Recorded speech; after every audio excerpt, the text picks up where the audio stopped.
Bonjour et bienvenue pour cette nouvelle série de vidéos consacrée à la variante Tarrasch dans la défense française. Donc la variante Tarrasch, c'est cavalier D2 au troisième coup. Jusqu'ici, je conseillais la variante d'avance.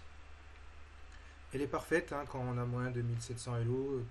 Elle est pas mal parce qu'il y a des idées assez simples et ça apprend à raisonner de manière stratégique. Après, pour garder l'avantage, on a vu en fait que c'était pas si simple. Les noirs ont plusieurs moyens d'égaliser quand même s'ils connaissent bien leur ouverture et si vous tombez sur un plus de 2000, vous n'aurez pas longtemps l'avantage avec cette variante là. C'est pour ça que cavalier D2 est plus ambitieux, variante Tarrasch donc. L'idée c'est que si les noirs prennent en E4, on va reprendre et on rentre dans une variante intéressante pour les blancs surtout, où les noirs ont simplement des pièces moins actives. Donc les blancs ont un avantage assez simple à garder. Donc on verra ça dans d'autres vidéos, mais les noirs jouent rarement cette ligne finalement. Ils jouent plutôt cavalier F6 ici. L'intérêt de cavalier D2, c'est que par rapport à cavalier C3, on évite toutes les variantes à base de clouage. Et ces variantes-là sont très tactiques et demandent beaucoup de connaissances pour les blancs. Même si objectivement, c'est considéré par la théorie comme la meilleure variante, mais à condition de connaître sur le bout des doigts. C'est pour ça que cavalier D2 est plus souple, évidemment, puisque fou B4 se heurterait maintenant à C3. Évidemment, des coups comme fou B4 ici se heurterait tout simplement à C3, qui est en plus un coup utile dans la française, donc, puisque ça protège D4. Donc après cavalier D2, les noirs forcent les événements en jouant cavalier F6, c'est la réponse dominante. On verra les lignes secondaires, mais plus tard. Pour le moment, on s'attarde vraiment aux lignes principales. Et maintenant, donc, les blancs rentrent dans E5, qui gagne de l'espace, contrôle les cases noires, un petit peu comme dans la variante d'avance, exactement comme dans la variante d'avance. À cela près que maintenant, le cavalier noir vient en D7, et contrairement à la variante d'avance, donc il y a une pièce de plus qui va taper sur E5. Le cavalier, dans la variante d'avance, ne tape pas sur le pion E5. Ici, c'est le cas. Et évidemment, on se rend compte qu'une fois que les noirs auront joué C5 et cavalier C6, il y aura suffisamment de pression sur ce pion pour jouer F6 au prochain coup, ou dans les prochains coups, pour poser la question à ce pion E5. Donc dans cette variante-là, souvent, le pion E5 ne peut pas tenir en place, puisque F4 n'est pas jouable, sauf dans les variantes qui transposent en des finales. F4 est rarement jouable tant que les dames sont sur l'échiquier, puisque ça crée quand même des affaiblissements qui peuvent être dangereux. Je simplifie évidemment. Donc là, j'utilise un bouquin de 2011 sur la française, en anglais, qui conseille fou D3 ici. Donc toute l'analyse de ce livre est basée sur fou D3. J'ai fait le choix de suivre certaines variantes qui me semblaient pertinentes, et d'en remplacer d'autres, parce que c'était des variantes un peu gênantes quand même, qui permettaient aux noirs d'égaliser un peu trop facilement. Donc je les ai remplacées par d'autres lignes secondaires. Donc après fou D3, les noirs commencent leur plan classique, avec C5 pour taper évidemment sur la base de la chaîne de pions. Donc ça c'est Nimzowitsch qui le disait, c'est toujours d'actualité. Et les blancs ont tout intérêt à défendre cette base en jouant C3. Donc les noirs renforcent la pression en jouant cavalier C6, comme dans la vente, finalement la vente d'avance. Le pion D4 commence à être sous pression, deux fois, évidemment on ne va pas prendre en C5, puisque ça fragiliserait trop le pion E5. Je vous ai dit qu'on pouvait difficilement jouer F4, surtout après avoir pris en C5, parce que la diagonale serait béante. La grande diagonale serait béante pour les fous de case noire. Alors, dans la vente d'avance, on a souvent un problème avec les blancs pour défendre le pion D4. Ce qui est bien dans la Tarrasch, c'est qu'on n'a pas ce problème-là, puisque ce pion peut être défendu par deux cavaliers et pas un seul cavalier. Dans la vente d'avance, souvent, on est obligé de compléter la défense de ce pion-là en jouant A3 et plus tard B4, avec fou B2 derrière, qui est quand même, on va dire, lent et retarde le développement de l'aile roi. Donc ici, l'idée c'est qu'on va défendre le pion D4 avec deux cavaliers. Pour ça, il faudrait que celui-là vienne ici et que celui-ci vienne ici. Donc évidemment, on va commencer par le coup de développement, cavalier E2. Ça, on est prêt à roquer.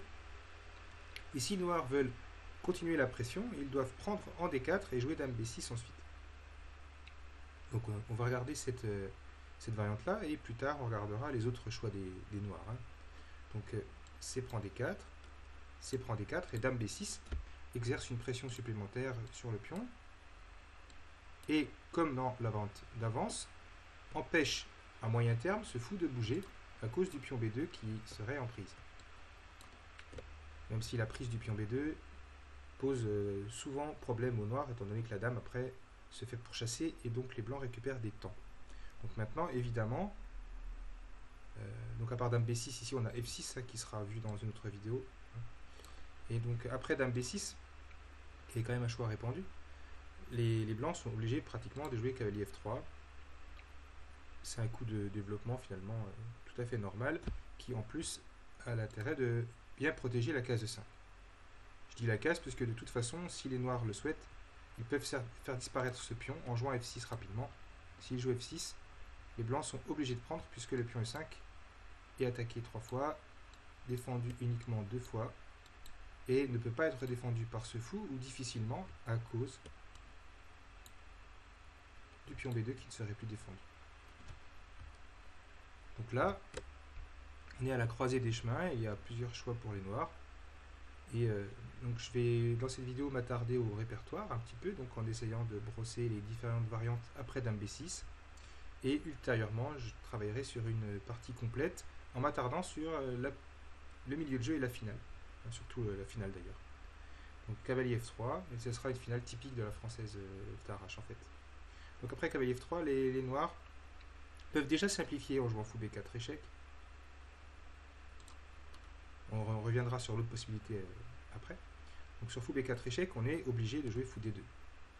Et les noirs échangent, fou prend D2, dame prend D2, puisque en échangeant le fou de case noire, en théorie, ça rend plus facile la poussée F6, hein, puisque ça affaiblit les cases noires, et donc il est plus difficile de défendre ce pion.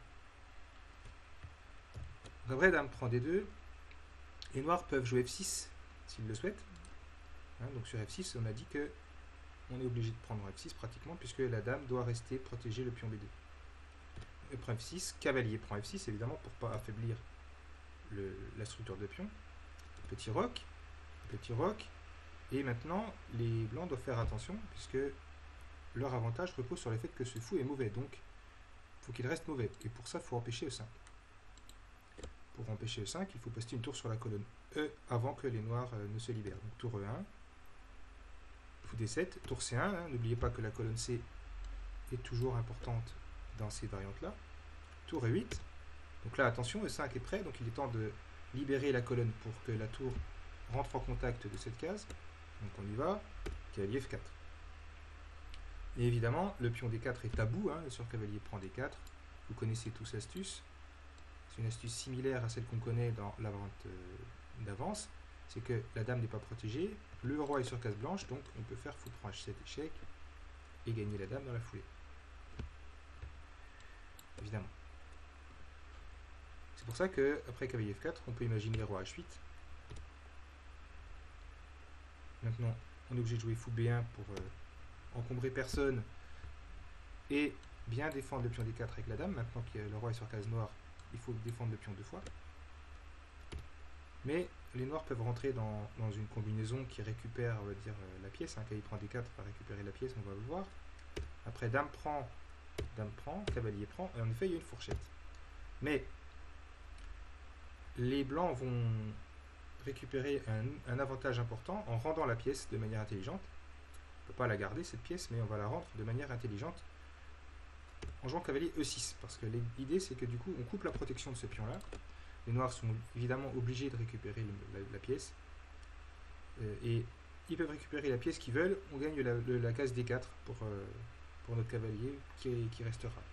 Donc après fou prend E6, en effet il y a tour prend E5 avec un magnifique jeu de blocage sur case noire et un pion isolé. Donc pour la finale c'est idéal, hein. Il suffira de simplifier et d'amener le roi en D4. Donc les noirs ne peuvent pas se permettre les simplifications. Le problème c'est qu'après tour 1 qui va arriver, il va y avoir tellement de pression qu'on va être quasiment obligé d'échanger les tours. Et ça va faciliter la tâche des blancs, hein, puisqu'ils auront un fou très actif contre un fou moyennement actif, un cavalier bloqueur qui va laisser sa place plus tard au roi. Hein, le roi va venir jusqu'en D4 et on va tout simplement essayer de gagner ce pion. Ce qui est isolé. Donc, plus ça s'échange, plus le pion isolé est fragile. Bien. Et évidemment, sur prise en D4, on a cavalier prend F8. Bien. Donc on va revenir à dame prend D2. Les noirs ici en fait n'ont pas trop le choix. Ils doivent jouer dame B4 pour rentrer dans une finale avec l'espoir de faire nul. Et pas beaucoup plus. Donc après dame B4, on laisse évidemment les noirs prendre. En D2, ce serait pas très intelligent d'échanger les dames nous-mêmes, puisqu'après dame prend, le cavalier gagne un temps sur le fou. Donc après dame B4, on joue plutôt tour C1. Étant donné qu'on va arriver en finale, c'est pas indispensable de roquer. Du coup, tour C1 est un coup plus utile, puisqu'on exerce une pression sur cette colonne et indirectement, du coup, on empêche ce cavalier de bouger, parce que la case C7 serait une bonne case d'infiltration. Et après dame prend D2, on rentre donc dans la fameuse finale de la Tarrasch qu'on va étudier après. D'abord, regardons voir ce qui se passe si les noirs retardent l'échange des dames. Si je joue petit roc, alors là, on peut jouer cavalier C3 pour empêcher justement l'échange des dames, parce que le pion D4, évidemment, n'est pas vraiment en prise. Toujours à cause de la découverte en H7 à la fin, et on perd la dame. Et du coup, l'activité des pièces blanches va devenir dangereuse. Je vous donne un exemple. Après des coups comme cavalier B6 pour permettre la sortie du fou, petit roc F6 pour se libérer, on prend et on peut chasser la dame. Ensuite, on peut jouer des coups comme dame G5 avec des cases noires sous domination et une grande activité des pièces mineures des blancs, avec impossibilité de se dégager. On ne peut pas jouer 5. Donc c'est assez simple de prendre l'avantage ici, de garder l'avantage en tout cas. Donc on va regarder rapidement, fou D7, cavalier E5, cavalier prend E5, D prend E5, tour F7, on échange les dames, et on joue cavalier E2. Donc là il n'y a plus de chance d'attaque, mais on rentre toujours dans le même schéma, case de blocage en D4. Plus case C7 intéressante, plus possibilité de défendre le pion E5 facilement avec F4, mais de toute façon ce pion n'est pas attaqué, donc ça ne presse pas. Avec l'idée de doubler les tours sur la colonne C, donc vraiment avantage facile. Avec, pendant ce temps-là, un fou qui est mauvais, en tout cas moins bon que celui-là. Voilà. Alors évidemment, les noirs ont un pion passé protégé, vous me direz, mais ce pion passé protégé ne peut pas aller loin si on le bloque en D4. Pardon, si on le bloque ici. Donc, les noirs ne peuvent pas trop attendre, en fait. Ils échangent, donc après dame prend D2, et ici il faut prendre du cavalier. C'est plus intéressant parce que ça donne un plan en fait aux blancs, on va le voir. Après roi prend D2, en fait les blancs n'ont pas vraiment de plan, c'est juste qu'ils laissent leur roi au centre, quoi, mais il n'y a pas d'idée derrière. Alors qu'après cavalier prend D2, si on s'attarde sur cette position, on se rend compte qu'il y a un plan basé sur l'occupation de la case C5, qui est la seule case en fait exploitable dans les environs du centre. Et pour ça, il faudrait amener un pion en B4, évidemment, puisque on aimerait bien créer une majorité de pions à l'aile dame. Et pour ça, on n'a pas trop envie de reprendre du pion D, parce que le pion E5 serait fragilisé. Donc pour ça, pour jouer B4, il faut jouer A3. Donc les prochains coups, le plan, en fait, c'est A3, suivi de B4, suivi de cavalier B3, avec l'idée d'arriver en C5, au bon moment. On n'est pas obligé d'y aller tout de suite. On peut attendre un petit peu. Sachant que, en plus, si les noirs veulent finir leur développement, ils seront obligés de bouger ce cavalier-là pour sortir ce fou. Ce qui veut dire que la case C5 sera sans protection. Et de C5, le cavalier pourra attaquer le pion B7. Donc voilà le plan qui est intéressant. On a une autre idée dans cette ligne-là, c'est qu'en ayant enlevé le cavalier, maintenant on est prêt à défendre le pion E5 avec le pion. Donc si jamais les noirs jouent F6 par exemple, on peut jouer F4 et on est prêt à reprendre en E5 avec le pion, avec un duo de pions qui restera intact, donc un gain d'espace et un fou toujours mauvais à cause de ce pion. Étant donné qu'on n'est plus dans le milieu de jeu, c'est pas grave de jouer F4, c'est pas affaiblissant ici. D'ailleurs, si les noirs se libèrent, essaient de se libérer en jouant F6, on va regarder, eh bien, après F4, F prend E5, F prend E5, petit roc par exemple, eh bien on continue notre plan comme si de rien n'était. A3, cavalier B6, B4, coup D7, tour F1, on échange les tours avant que les noirs ne doublent. Tour prend, roi prend, tour C8, imaginons. On continue notre plan avec cavalier B3. Et plus tard, on pourra jouer cavalier F4 pour harceler ce pion, avec l'idée de jouer cavalier C5 et d'harceler ce pion encore une deuxième fois. Et même sur cavalier D8 pour proposer l'échange des tours, on n'échange pas, on maintient une pression en jouant cavalier C5. Hein, quand on a l'avantage, c'est pas toujours bon d'échanger trop de pièces. Hein, donc voilà. Et après cavalier C5, on paralyse un petit peu les noirs, puisqu'on fait pression sur ce pion-là. Donc le cavalier est obligé de rester ici.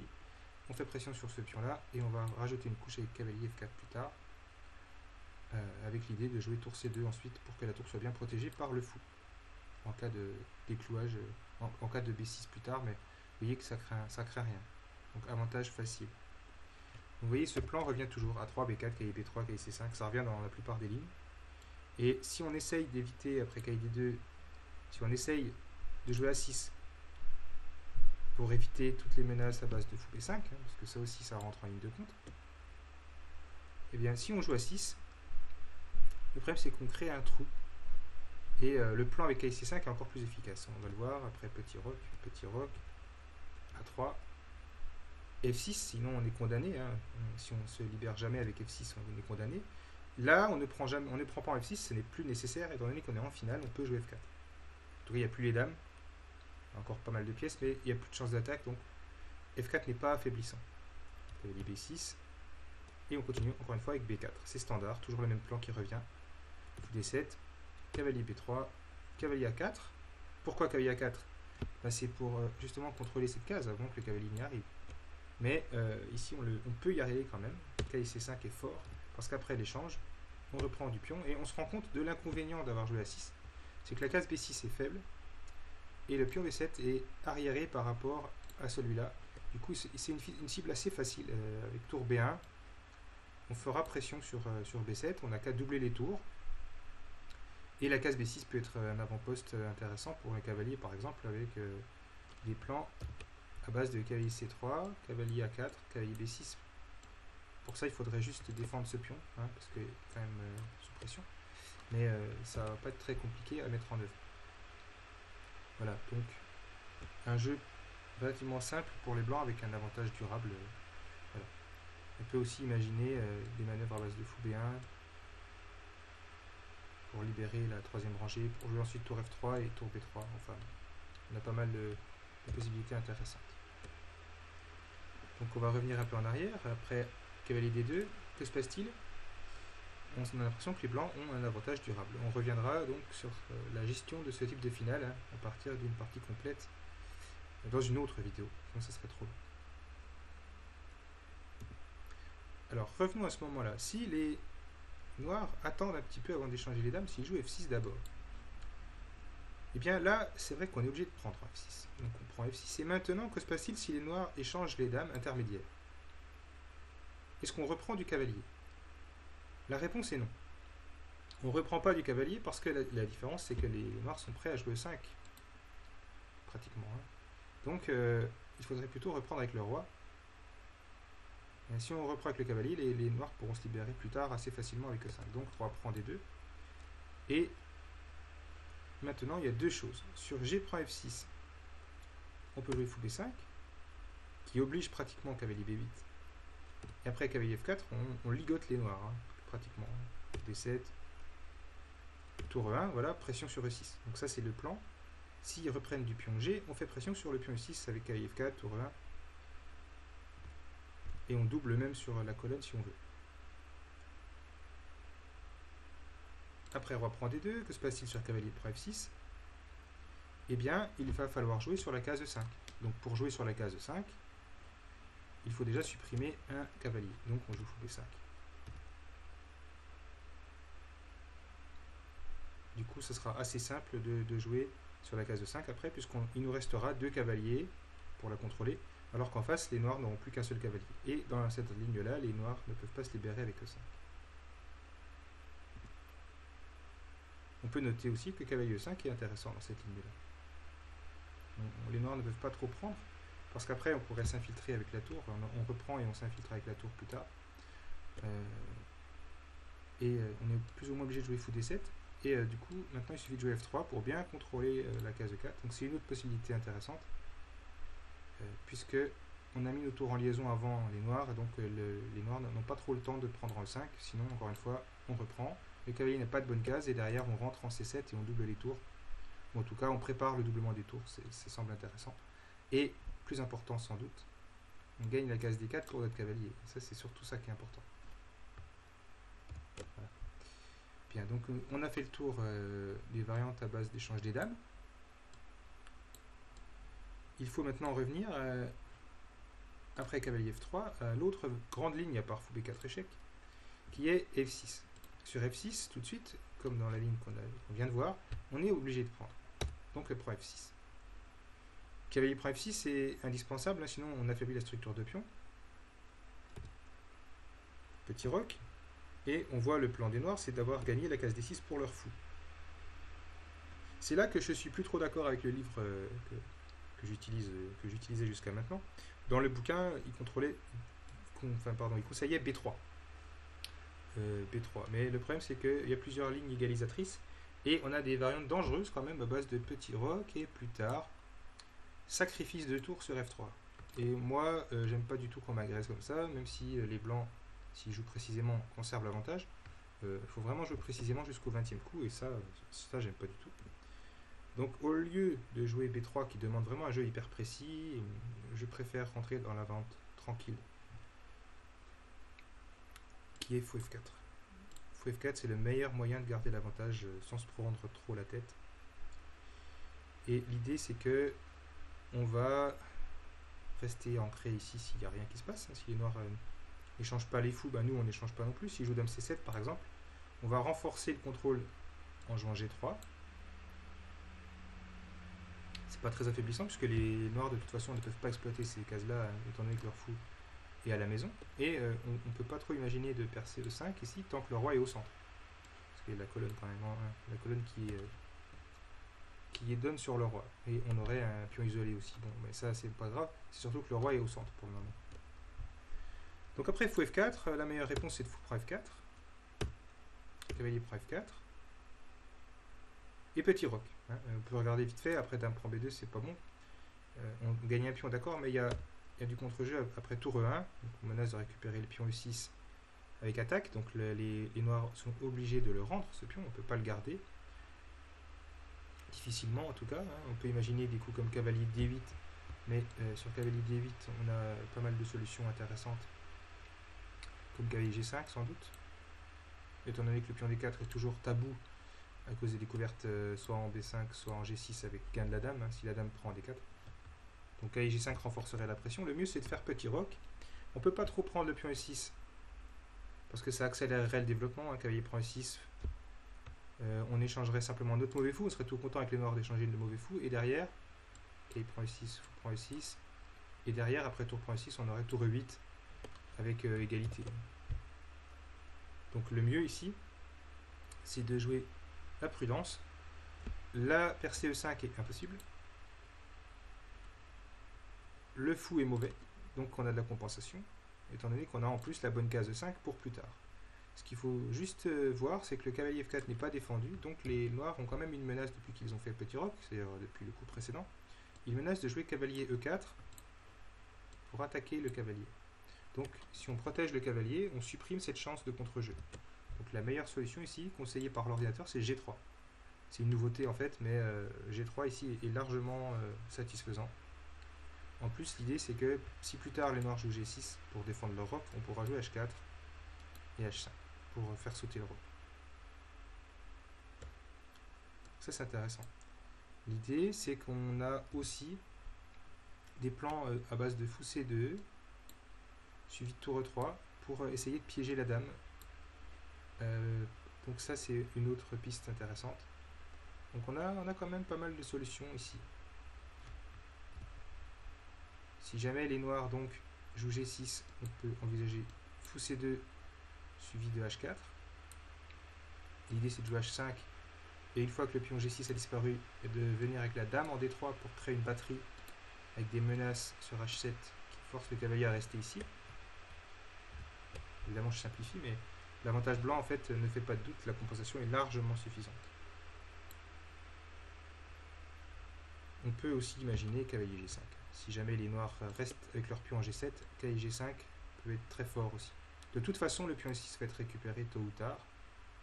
On a l'impression. Donc, étant donné que E5 n'est pas possible. Donc, voilà pour cette ligne en cas de prise en B2. Après, fou prend F4, donc cavalier prend F4. On a l'impression que le pion est un peu tabou, donc petit roc. C'est mieux. Tour E1, on empêche E5. Fou D7. En cas de dame prend B2, on l'a dit, le mieux c'est de consolider le cavalier en Jean G3, ça revient au même que ce qu'on a vu jusqu'avant. Donc tour E1, fou D7 pour occuper la colonne C rapidement. Dame D2, on protège notre pion. Tour E8, on commence à protéger le pion E6 correctement. Et plus tard, on caresse l'espoir de pousser E5, mais c'est de moins en moins probable. Vous noterez que la dame en B2 fait un double travail, non seulement elle protège B2, mais aussi elle surveille le cavalier, qui pourrait toujours être attaqué par la tour, donc ça c'est important. Tour C1, on prend la colonne, et là on a un avantage qui va être durable. Le plan c'est de, maintenant que la tour est venue en C1, et seulement maintenant, on va mettre le fou en B1 après. Comme ça on a un contrôle accru du pion, et on va créer la batterie, la fameuse batterie, avec la dame en D3 et le fou en B1, avec des idées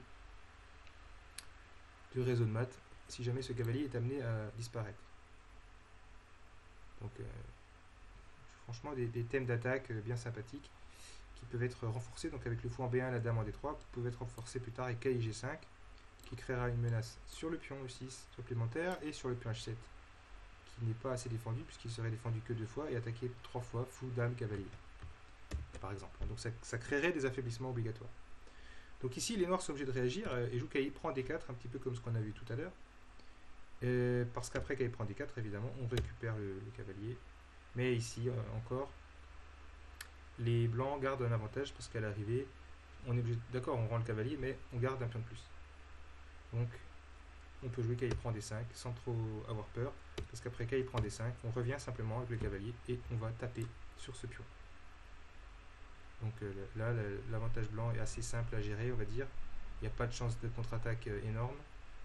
Le fou va sans doute devoir se reculer en B1, mais c'est plutôt, de toute façon, c'est prévu au programme, puisqu'il y aura dame D3 aussi qui créera des menaces, encore une fois, sur H7. Et dans ces lignes-là, le sacrifice de qualité rime à rien en F3, parce qu'il n'y a pas trop de jeu, il n'y a pas trop de pièces en attaque, donc ça suffirait pas. D'accord. En plus, le centre est ouvert, donc l'attaque sur le roc a peu de chances d'aboutir. Donc voilà un petit tour d'horizon très rapide de la variante avec dame B6, donc je rappelle, dame B6 après l'échange en D4. Ouais, donc je l'ai un petit peu développé parce que c'est une ligne assez fréquente au niveau amateur, j'ai l'impression. Donc j'ai préféré développer. Et donc l'idée ce sera après de faire une vidéo plus complète sur la finale qui débouche, qui arrive après cette ligne-là. Voilà. Donc là, on reviendra un petit peu plus en détail dans une vidéo pas trop longue sur la manière de gérer la finale. Voilà, ce sera tout pour cette vidéo.